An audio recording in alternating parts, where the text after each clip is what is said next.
The national daycare debate and the election. I'm Brian Lilley with TheRebel.Media. I've been following this debate for an awful long time. The idea that we need a national daycare program from coast to coast, kids in daycare, the government running everything. I remember getting Ken Dryden. He was the Liberal minister in charge of trying to stitch together their program just before they went down in defeat in 2005-2006 election. I got him to foam at the mouth as I questioned the premise of the very program. He didn't like being questioned on this, and he wasn't used to it. Because most reporters that cover Parliament Hill won't question the idea that we need a national program. They'll ask the politician, how will you get the provinces to buy in if it's a matter of provincial jurisdiction, as it is with daycare, but they never question the idea that we need such programs. And maybe that's why you're not hearing an awful lot about a new study that says there are problems with Quebec's system. In fact, you probably didn't hear too much about other studies that showed, say, kids in Quebec's daycare system are more likely to be obese than kids in the rest of the country. Or what about the fact that there's lower health outcomes, higher incidence of crime? Have you heard about that? That was part of a 2008 study, and now that study's been updated, and they're finding similar results. Now, this isn't some crazy conservative group. It's not a bunch of, social conservatives getting together to prove daycare is bad. No, these are economists. Economists with M.I.T, people like Jonathan Gruber, or Michael Baker from the University of Toronto, or Kevin Milligan, a man often cited by the media party.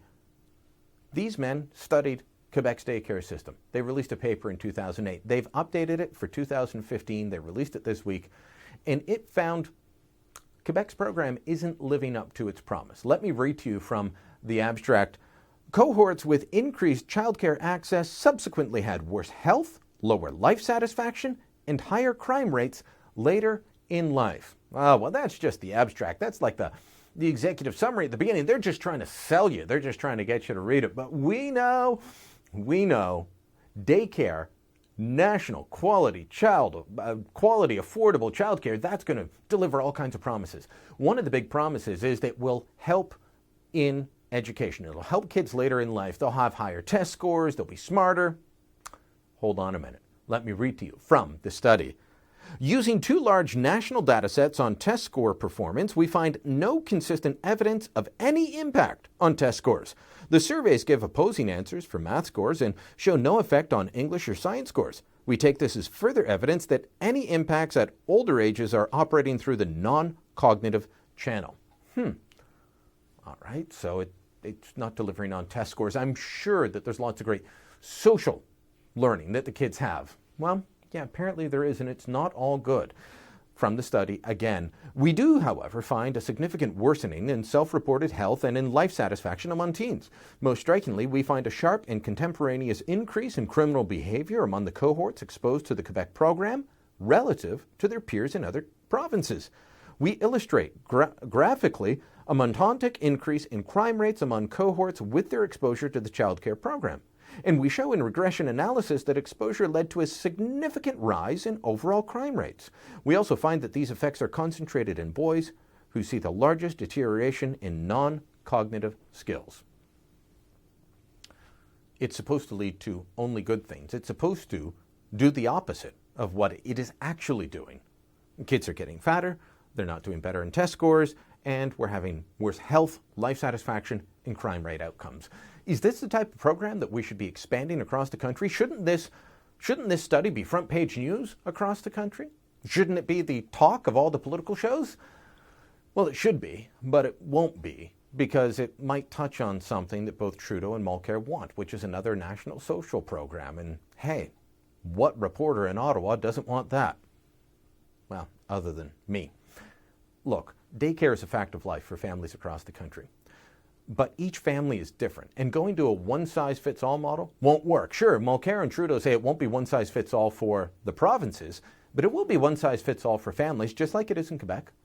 It's not going to lead to parents being able to decide, you know what, I'd rather stay home, or I want Granny to look after the kids, or the lady down the street, or that nice neighborhood daycare. No, it'll be a movement to large center-based care, the type of quality, regulated childcare they want, and eventually unionized, like it is in Quebec.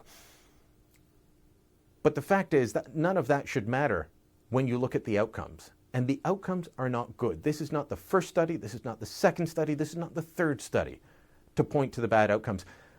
The NDP will point to Pierre Fortin at the University of Sherbrooke saying this has been great for women in re-entering the workforce.